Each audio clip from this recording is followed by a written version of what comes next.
favor, me verifican pantalla.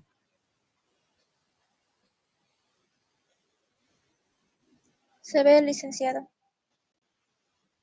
Ok, excelente. Bien. El marco conceptual es la parte fundamental para el entendimiento de las normas internacionales, ¿no? Es un marco de referencia que nos va a ayudar a entender varios conceptos de los cuales se van a ir de alguna manera repitiendo en algunas normas internacionales, ¿no? Es fundamental conocer porque este marco de conceptos está desarrollado en función, obviamente, a un circuito que debemos conocer. Un poquito contextualizando todo aquello. Si vemos el capítulo 1 y el capítulo 2, nos hablan específicamente de lo que es la información financiera de manera general, ¿sí? Es decir, de toda la información que maneja la empresa.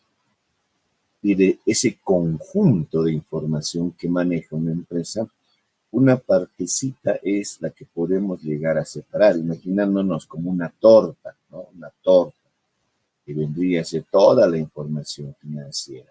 Sacamos una pequeña tajada y ese vendría a ser el estudio de los estados financieros. Entonces, fíjense que la información financiera es amplia, ¿no? Eso es el capítulo 1 y el capítulo 2. En el capítulo 3 nos está hablando específicamente ya de los estados financieros como tal, ¿no? Vamos a ver cuál es el conjunto completo de estados financieros que se deben presentar, algunas situaciones que debemos llegar a conocer para el armado de estos estados financieros. Una vez que se entienda cuáles son los estados financieros, para qué sirven estos estados financieros, cuál es el propósito de estos estados financieros y más que todo el objetivo, pasamos a un capítulo 4, en donde vamos a hablar de los elementos de estos estados financieros, ¿no? Como ejemplo, vamos a hablar en el capítulo 3 del desempeño o rendimiento financiero, por decir, ¿no? Entonces, en el capítulo 4 vamos a decir cuáles son los elementos de ese desempeño o rendimiento financiero. Ahí diremos los elementos son ingreso, es el costo, es el gasto, en fin, los elementos que conforman para su arma. En el capítulo 5 estamos hablando del reconocimiento y baja en cuentas. ¿Qué significa aquello? Que para que sea un elemento de los estados financieros y vaya a formar parte de dichos estados, lo primero que tengo que hacer es reconocer ese elemento, ¿no? Un ejemplo, una transacción en la cual tenemos e interviene el efectivo. Entonces yo tengo que reconocer el efectivo en función obviamente a las definiciones que hay, a las definiciones que este mismo marco de conceptos me ha proporcionado para el conocimiento, ¿no?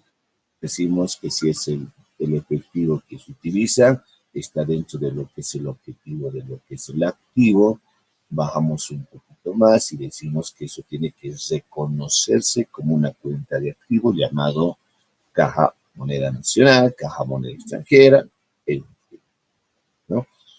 El hecho de reconocer implica que va a formar parte de un elemento y por lo tanto obviamente va a conformar en un estado financiero.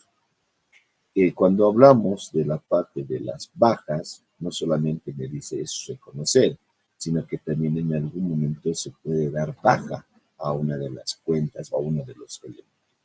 Un ejemplo claro, la empresa ha comprado hace un par de años un vehículo, ¿no? Que lo ha utilizado para, no sé, para recoger, para transportar su producto, en fin, muchas utilidades que le puede dar a ese vehículo. Pero llega un determinado momento que la empresa quiere deshacerse del vehículo, quiere venderlo. Entonces, el hecho de venderlo, ¿qué significa? Que ya no va a generarme un beneficio económico, porque no se olviden de que el activo tiene un concepto bien cabal. Y en la última parte dice que si es un activo me tiene que generar un beneficio económico. Entonces, si yo decido o si la gerencia decide venderlo, entonces ese activo ya no me va a generar un beneficio económico, por lo tanto hay que darlo de baja primeramente del elemento que se ha reconocido, damos de baja ese mismo elemento para que ya no pueda conformar dentro de la estructura de los estados financieros. En el capítulo 6 me habla sobre lo que es la medición. Y esto un poco se refiere a lo que hemos visto en el capítulo 2, que de alguna manera eran los modelos contables, ¿no? Esto se asemeja a los criterios de medición, ¿sí? Eso que me da a entender que durante todo un periodo yo puedo reconocer y dar baja a las cuentas, ¿sí? O a los rubros, como también lo llaman, ¿sí? Puedo reconocer, puedo darle baja, puedo reconocer, puedo darle baja, en fin. Pero llega un momento que es el cierre y hay varias cuentas que yo tengo que volverlos a medir, como por ejemplo, les voy a dar un dato, inventarios, ¿no?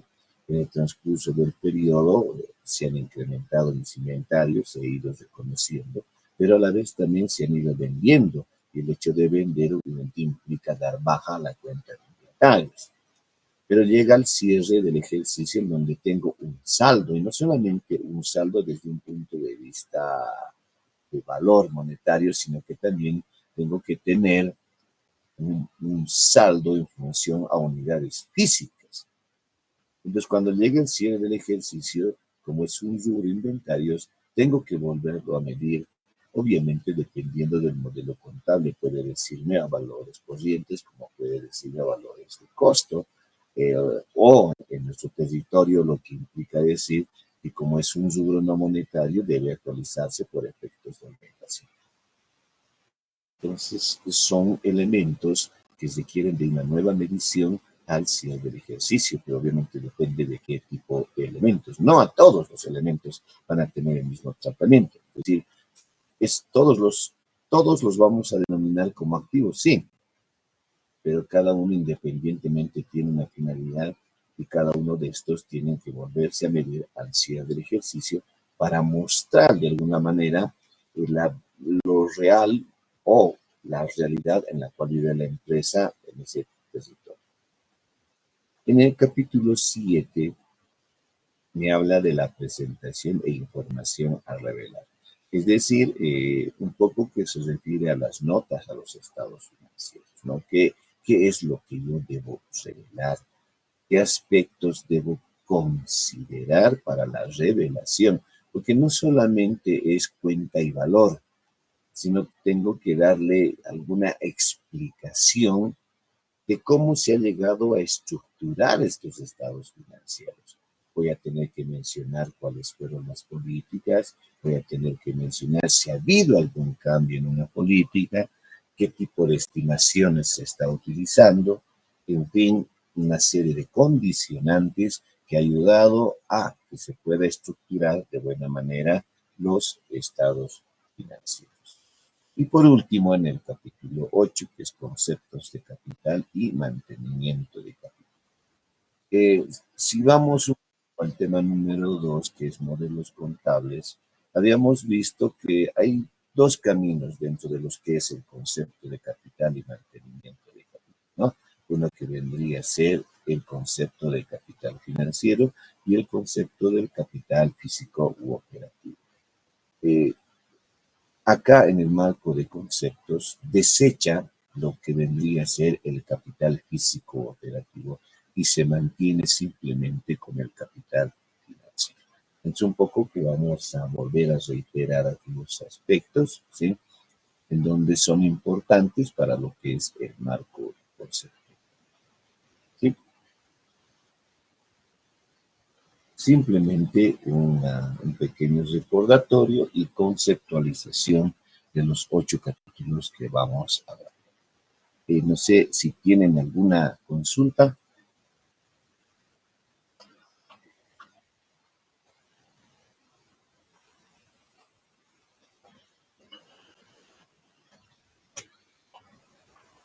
Bien, Vamos a proceder entonces a la explicación del primer capítulo, que sería el objetivo de la información financiera, ¿no? Es de la información financiera, no de los estados financieros, ¿no? Es un poco debemos recalcar. Capítulo 1. Objetivos de la información financiera con propósito general. A ver, ¿cuál es el objetivo de esta información financiera? Es proporcionar información financiera que sea útil, pero útil ¿a quiénes? ¿Sí? A inversores, a prestamistas y otros acreedores existentes y potenciales, ¿no? A ellos les sirve toda la información financiera que llegue a generar una empresa. Por eso es que mucho se habla de que cuando se satisface todas las necesidades del inversionista o del prestamista, eso significa decir que vamos a cubrir necesidades de cualquier tipo de usuario, porque el inversionista es el que analiza todos los rubros. El inversionista es el que tiene conocimiento de lo que es la contabilidad y de lo que es la parte financiera.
Bien, mil disculpas. Entonces, decíamos que la información va a ser útil y cuando se va a satisfacer a los inversionistas, se puede satisfacer a un grupo, a un conjunto de usuarios de la información, ¿no? ¿Por qué se dice aquello? Porque el inversionista tiene conocimientos financieros y tiene conocimientos contables. Entonces, va a utilizar ciertos procedimientos de acuerdo obviamente a la información que se le brinda para que ellos puedan tomar sus decisiones, ¿no? Y claramente dice acá, información financiera que sea útil ¿para qué? Para la toma de decisiones sobre el suministro de los recursos. A la gerencia o a los encargados de la administración de la empresa se les ha entregado varios recursos. Ellos tienen la obligación de administrar estos recursos y hacer crecer estos recursos, ¿no? Entonces, a través de la información financiera se ve cómo se han manejado estos recursos y obviamente tenemos a un cierre de gestión donde preparamos estados financieros en la cual mostramos cuál ha sido la gestión de estos recursos.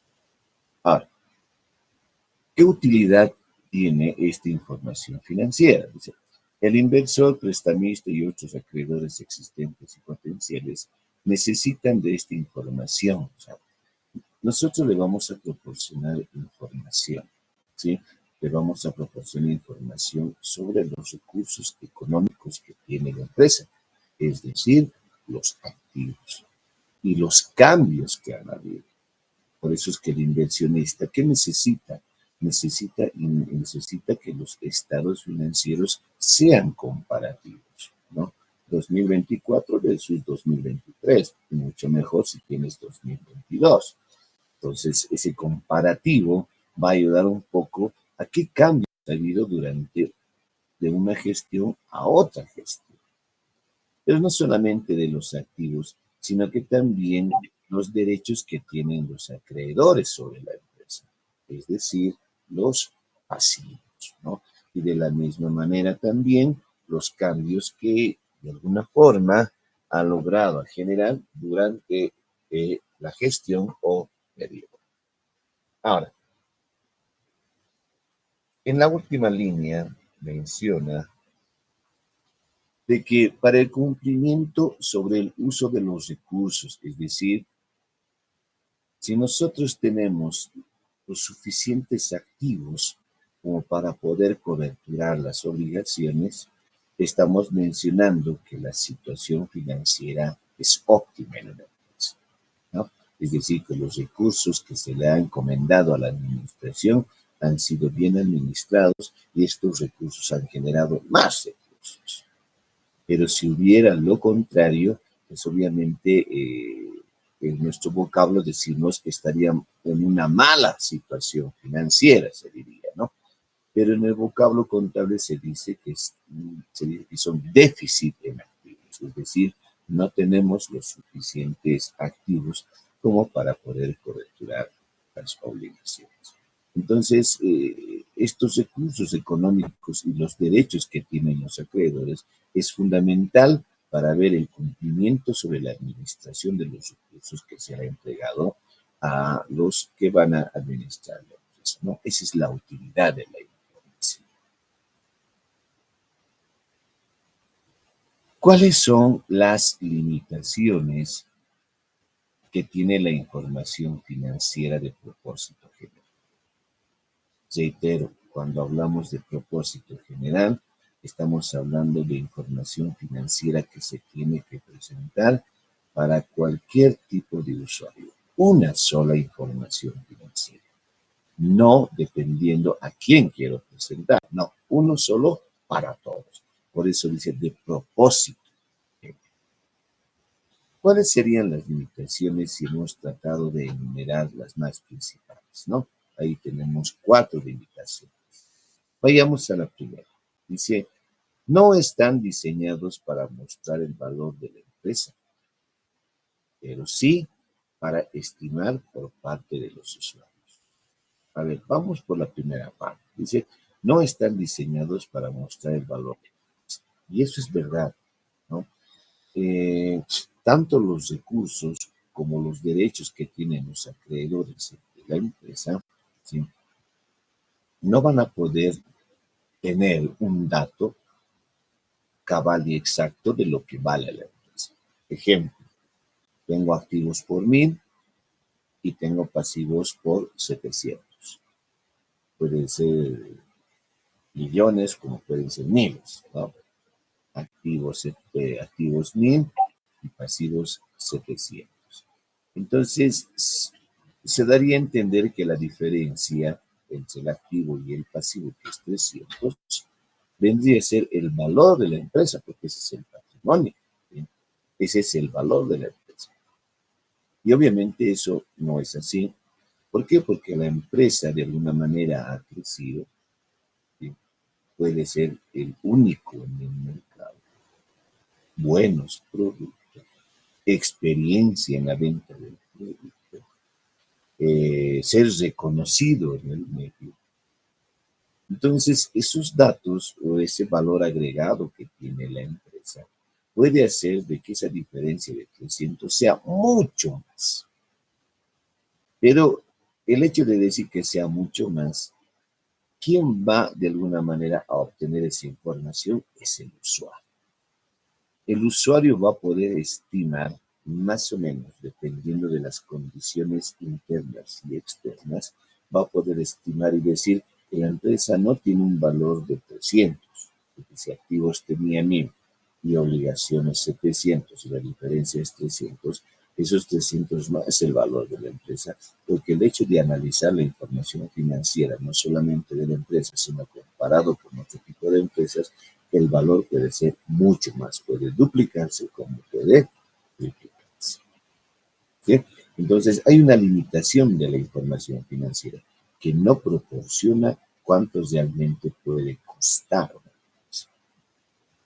Dos, la información a presentar está de acuerdo a normas, tratando de satisfacer necesidades a principales usuarios. Toda la información que pasa por nuestras manos, sea financiera o no financiera, tiene que estar obviamente registrado y reconocido de acuerdo con normas. ¿Esto con qué sentido? Porque debemos tener en cuenta que esta información que va a generar la empresa y que nosotros lo vamos a tratar, va a ir hacia los usuarios, específicamente hacia el usuario de afuera, no tanto al usuario de adentro, porque el usuario de adentro puede solicitar más información, puede recabar más información. En cambio, el usuario de afuera, lo único que va a tener simplemente son los datos que le vamos a proporcionar en los Estados Unidos, ¿no? Y es otra de las limitaciones, ¿no? Que solamente existe información financiera que se le va a proporcionar a los usuarios, ¿sí? Y que obviamente toda esa información tiene que estar de acuerdo a normas de contabilidad. 3.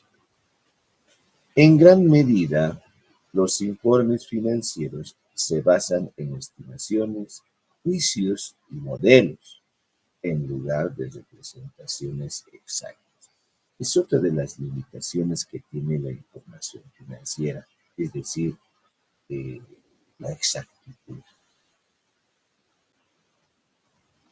En varias conferencias, cursos, talleres, todo lo que está relacionado con las normas internacionales, siempre nos han hablado de que lo único exacto es lo disponible que tiene la empresa.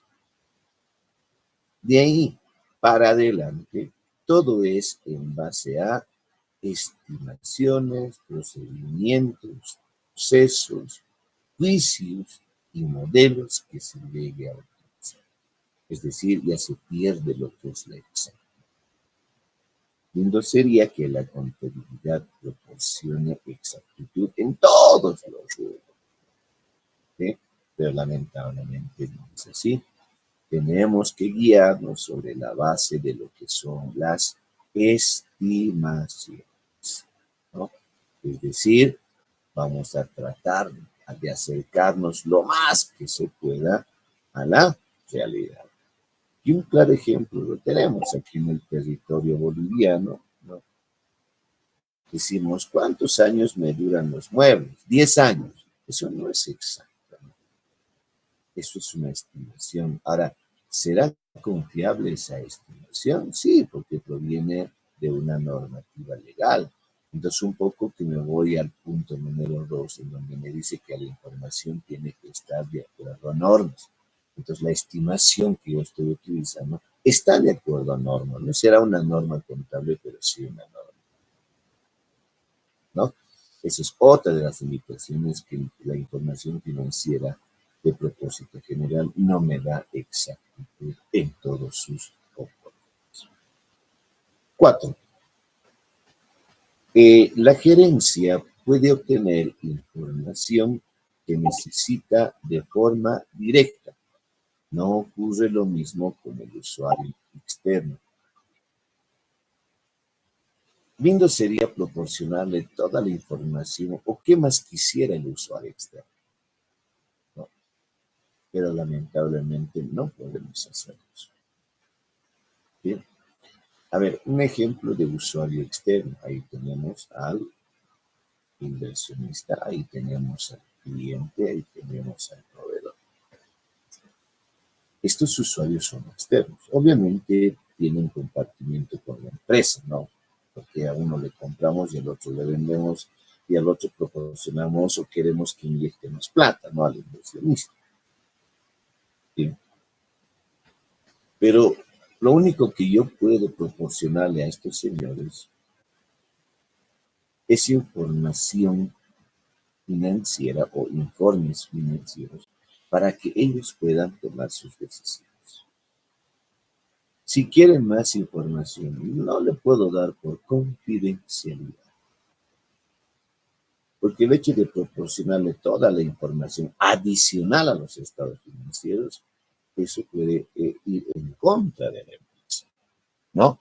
Por ahí ciertas planificaciones que tenemos de crecimiento y todo aquello. Entonces, si nosotros le brindamos toda esa información que hemos planificado y que nos va a ayudar a crecer, entonces eso puede ser en contra de nosotros, porque eso puede ir en manos de terceros y desfavorecer a la empresa, ¿no? Entonces, es otra de las limitaciones de la información financiera, que no podemos proporcionarle información extra a los usuarios externos. Ellos lo único que van a tener simplemente son los estados financieros acompañados de las notas respectivas. ¿Sí? Esas son las limitaciones. Preguntas, por favor, con relación a esta lámina.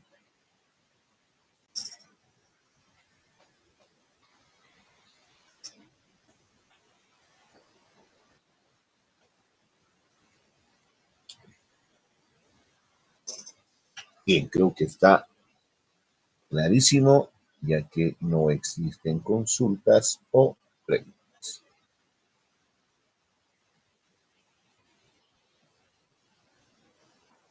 Seguimos en el capítulo 1.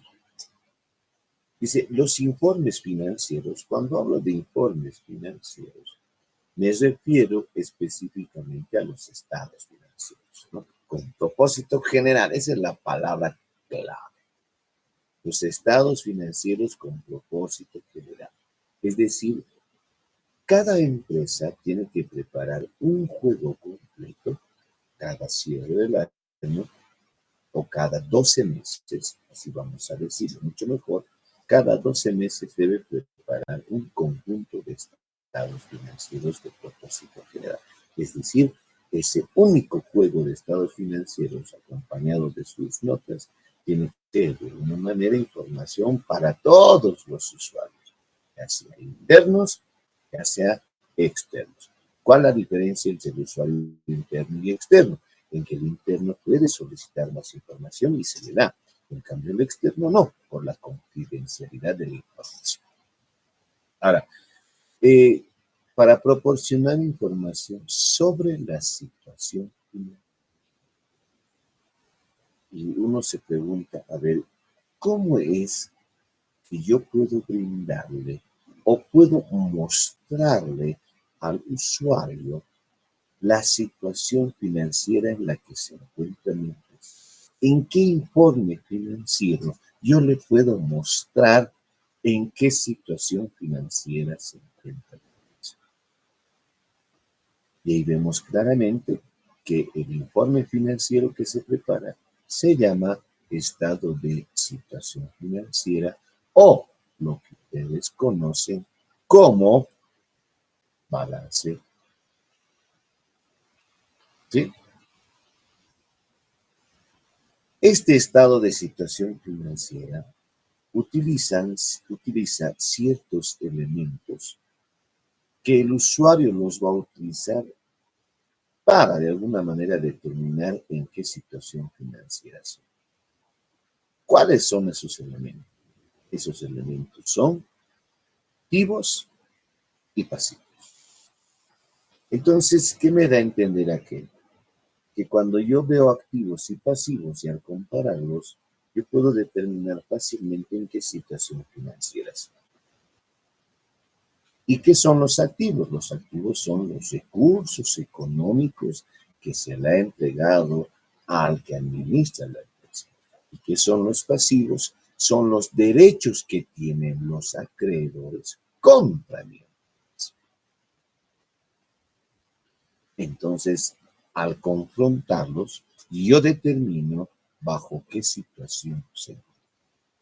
No nos olvidemos que estos informes financieros se preparan cada 12 meses, ¿no? Es decir, tiempo prudente. Pueden haber empresas que preparan de forma mensual. ¿Qué es lo más recomendable? Dicen algunos, ¿no? Preparar estados financieros de manera mensual. Sí, porque no es lo mismo ajustar por 12 meses que ajustar por el último mes de diciembre. No es lo mismo. En tiempos, en procedimientos. Pero el inversionista no va a esperar estados financieros mensuales, ¿no? Es decir, le vas a dar de enero, le vas a dar de febrero, le vas a dar de marzo. Le va a dar una mirada el inversionista. Va a decir, enero, allá, qué bien. Febrero, perfecto. Marzo. ¿Qué es lo que le interesa al inversionista? Informes financieros anuales. Eso es lo que le interesa. Porque va a poder comparar la gestión que ha terminado con la gestión. Porque no se olviden que el inversionista es el que inyecta plata. Entonces no va a colocar su plata así por así, va a tener que analizar y es seguro de dónde invertir. Y es en ese sentido que salen tres cosas, ¿no? El primero dice que con estos activos y estos pasivos, no se olviden, los activos son recursos económicos y los pasivos son derechos de los acreedores conocidos. Entonces, el inversionista con estos elementos va a poder identificar cuáles son sus fortalezas y debilidades financieras.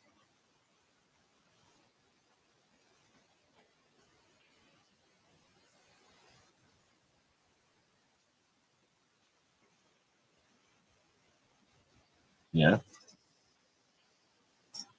Y esto de identificar fortalezas y debilidades, me llega a pensar de que como profesión, nosotros como contadores públicos debemos saber elaborar lo que es el FODA, ¿no? ¿Qué es el FODA?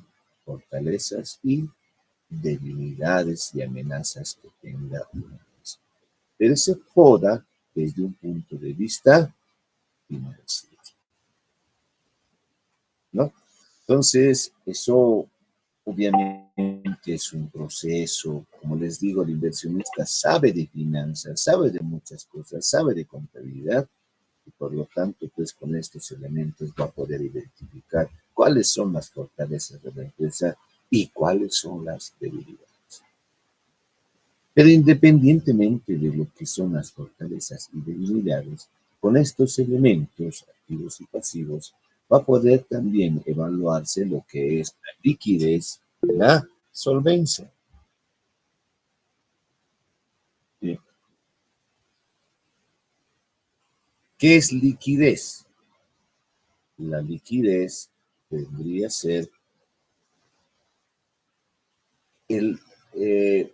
la liquidez vendría a ser el soporte económico que tiene la empresa para pagar obligaciones a corto plazo. Y la solvencia vendría a ser identificar si la empresa tiene un soporte económico para obligaciones a largo plazo. Ejemplo, cuando yo solicito un préstamo al banco y me presto a 10 años, entonces la empresa, el banco tiene que evaluarme, ¿no? Le va a pedir mis estados financieros, seguramente. Entonces el banco tiene que decir si la empresa tiene liquidez y solvencia. Es decir, como me he prestado a 10 años, la empresa podrá pagar el primer año, la empresa podrá pagar los próximos 9 años.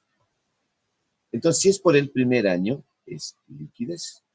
Y si es por los 9 años restantes, se le llama solvencia. Entonces, la empresa tiene que tener esa capacidad económica de poder cubrir tanto lo que es a corto y largo plazo, liquidez y solvencia. 3. Información sobre prioridades y requerimientos de pago de los derechos y acreedores.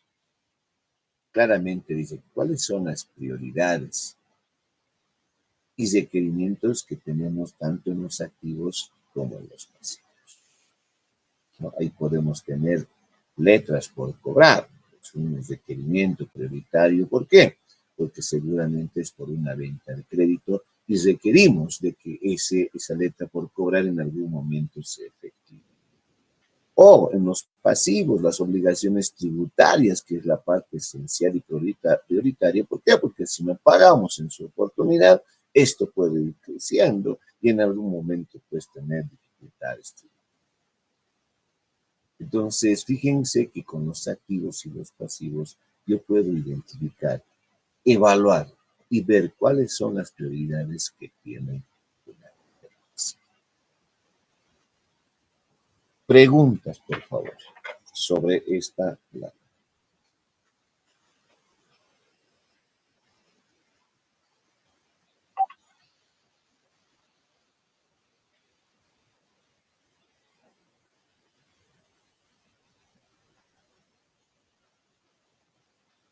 Ninguna, licenciado.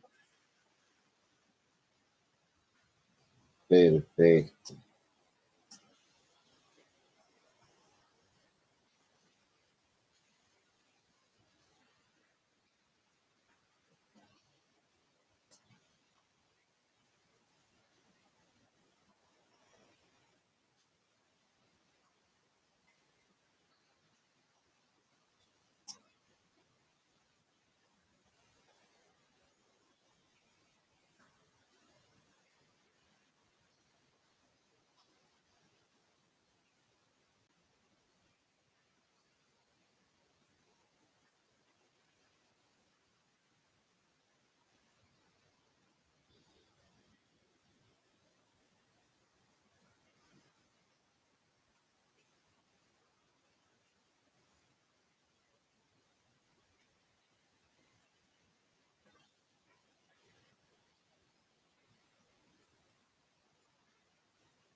Bien.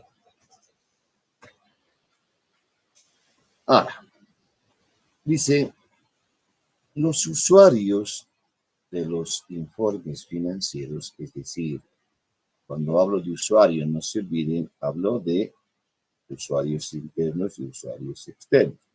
Más que todos los usuarios externos, ¿no? Los usuarios de los informes financieros necesitan conocer la naturaleza e importe de los recursos disponibles para ser utilizados en operaciones de la empresa y así mostrar los dos tipos de cambios que existen, ¿no? A ver, dice, necesitan conocer la naturaleza e importe. Pues no solamente le voy a proporcionar,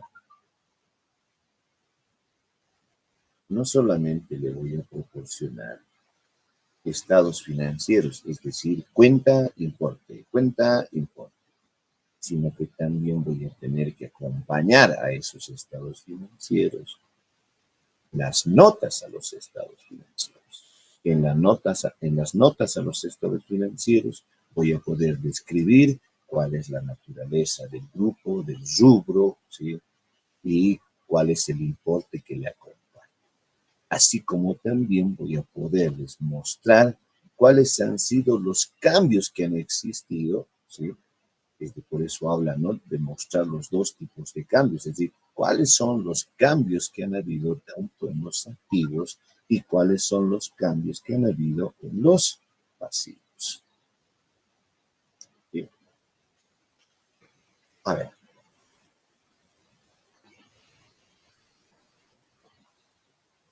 Los dos tipos de cambio son, primero, proceden del rendimiento financiero, es decir, el estado de resultados.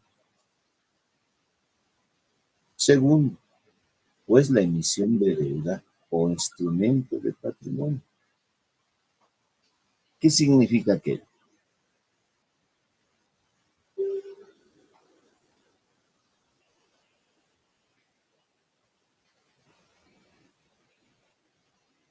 Que cuando yo veo el estado de resultados, primeramente les voy a enfocar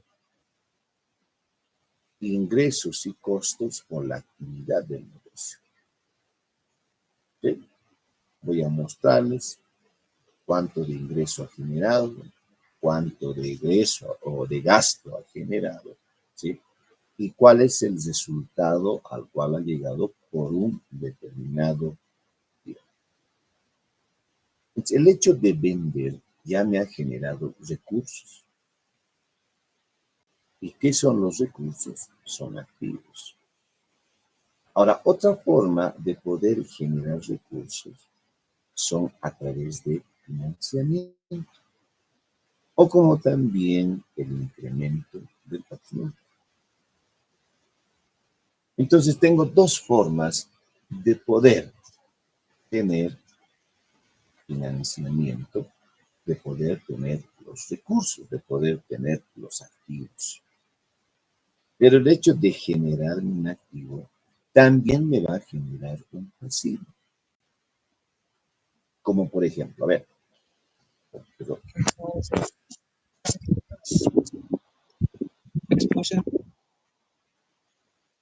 Tengan cuidado con su micrófono, por favor.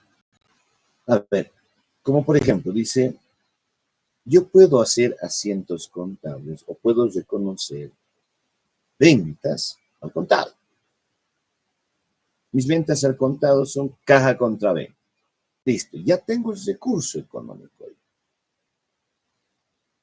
Pero dentro de la contabilidad, a las empresas se da la posibilidad de que puedan de alguna manera, a través de una evaluación, vender al crédito.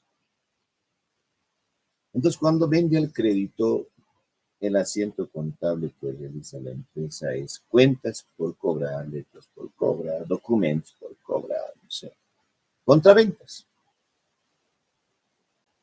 Entonces, en ambos casos, caja contraventas o cuentas por cobrar contraventas, en ambos casos tengo el ingreso llamado ventas, pero en uno solo tengo el recurso económico. Obviamente el otro va a seguir siendo activo, pero ya no va a ser un recurso líquido que yo pueda utilizar.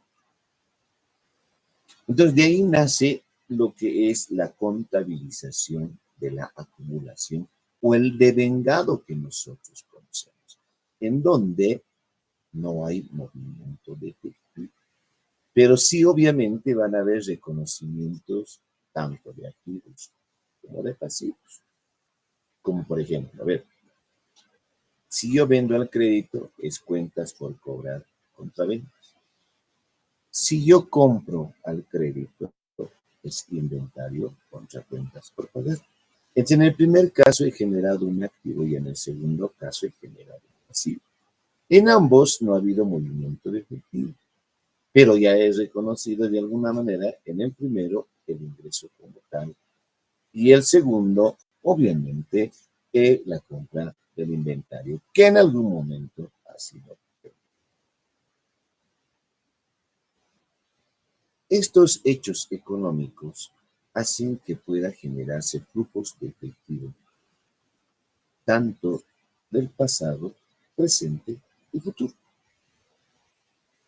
Es decir, cuando yo tengo cuentas por cobrar, se refiere a una actividad del pasado, que lo estoy conociendo al momento de la presentación del balance y que de alguna manera en las notas puede mencionarme cuándo se va a efectivizar esta actividad. O vamos al pasivo. He comprado mercadería. O, vamos a decirlo así, he contratado lo que es publicidad, ¿no? Se ha generado el gasto, se ha generado el pasivo porque no estoy cancelando todavía. Entonces ya estoy reconociendo el gasto y estoy reconociendo la obligación. Es un evento del pasado que al momento de la presentación de los estados financieros van a conocer cuánto es la deuda y que seguramente en las notas a los estados financieros me va a proporcionar información sobre a qué fecha se tiene que pagar ese pasivo. ¿No? Entonces, ¿a qué quiero llegar? Que cuando yo mueva el activo o el pasivo, va a haber también movimientos en ingreso y gasto. Cuando un activo aumenta, aumentará el ingreso. Cuando un gasto aumenta, aumentará el pasivo. Ambos obviamente pueden estar desde un punto de vista de una contabilidad a base del devengado o como la denomina el marco conceptual, una contabilidad de acumulación. Entonces, por eso es que en el marco de conceptos no hay un acápite que me diga el devengado, ¿no?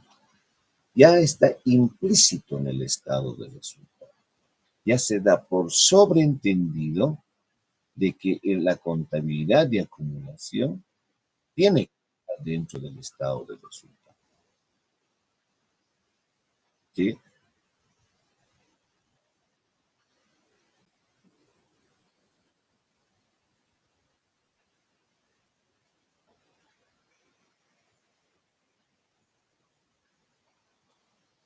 Voy a darles un ejemplo. Porque en Bolivia tenemos un principio, ¿no? Que se llama el devengado. Ese principio me dice que yo debo reconocer el gasto o el ingreso cuando se conoce. Clarísimo. Pero dentro del marco de conceptos no hay algo específico. Menciona que implícitamente ya está el devengado y que debemos contabilizarlo como tal. No necesitamos un principio, no necesitamos una normativa, algo que me pueda ayudar. No, ya está implícito. Y les doy un ejemplo. Hay una empresa que paga sueldos cada 5 de mes. Es decir, el sueldo de enero lo paga el 5 de febrero. El sueldo de febrero lo paga el 5 de marzo y así sucesivamente. Entonces, cuando llega diciembre, ¿cuándo va a pagar el sueldo de diciembre? El 5 de enero. Pero el 5 de enero ya es otra gesta. Nosotros tenemos que cerrar esa gestión. Por lo tanto, no puedo dejar a un lado esa planilla de sueldos. No puedo decir esto se cancela el 5, entonces el 5 de enero lo registro. No, se cancelará el 5, pero yo ya tengo que registrar el sueldo por diciembre. ¿Por qué? Porque ese mes le corresponde por el trabajo realizado por los funcionarios. Entonces, no necesito, como verán, una norma o una capita específico que me indique que sí tengo que registrar la planilla. No, ya está implícito. Otro ejemplo, el pago de los servicios básicos. Me llega por el mes de enero, febrero, marzo, y obviamente con fechas de vencimiento un poco prolongadas, ¿no? Llega diciembre y decimos, si es diciembre, ¿cuándo tenemos como fecha de pago? Tenemos hasta el 15 de enero, pero esa es la fecha de pago, cuando hemos consumido ese servicio en el mes de diciembre. Entonces corresponde contabilizar en diciembre, independientemente de cuándo se pague. Entonces, como verán, no necesito algo que me tenga que especificar aquí. Entonces, son formas de tener recursos, cómo administrar los recursos, cómo se mueven estos recursos y que estos recursos tienen íntima relación con el rendimiento financiero o llamado también estado de resultados. Pero, ojo, tiene que ser por la actividad principal del negocio. Tenemos otro tipo de financiamiento que vendría a ser la emisión de la deuda o como también vendría a ser la emisión del instrumento de patrimonio. ¿Qué significa aquello? Permítanme un segundito, por favor. Vamos a dejar de compartir. Denme un segundito.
Bien, vamos a volver a compartir.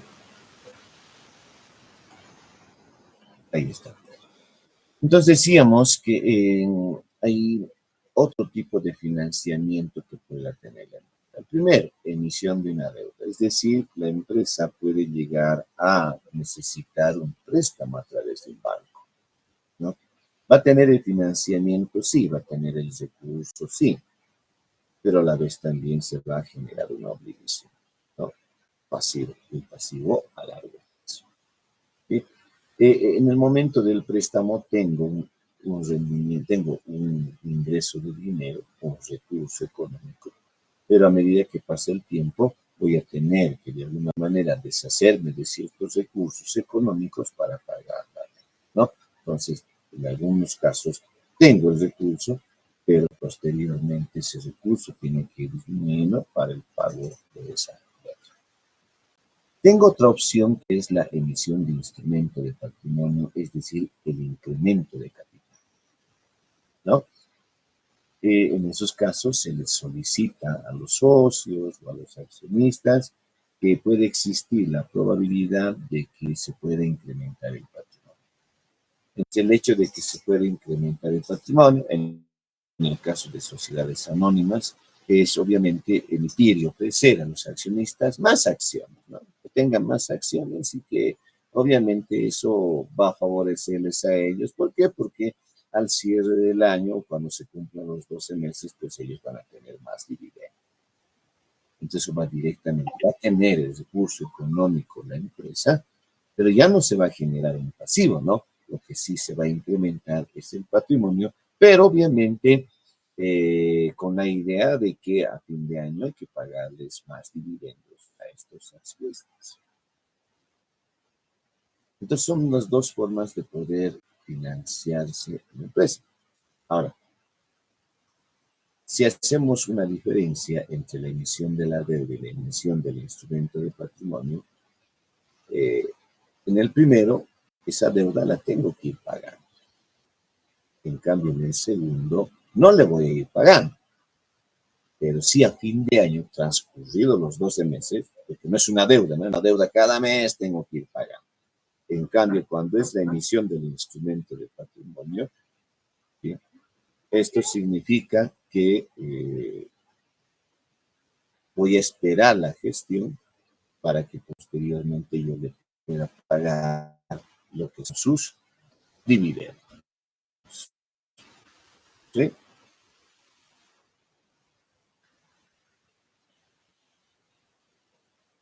Preguntas, por favor.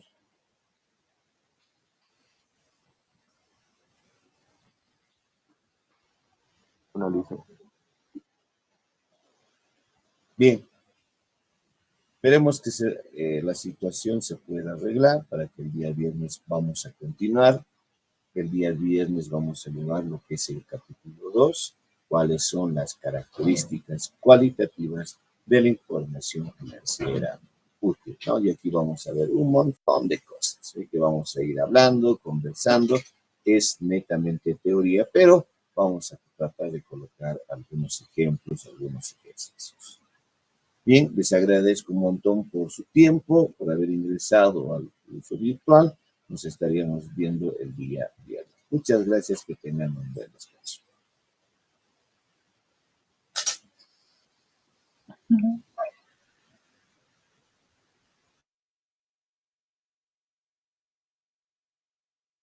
Hasta luego, Lice.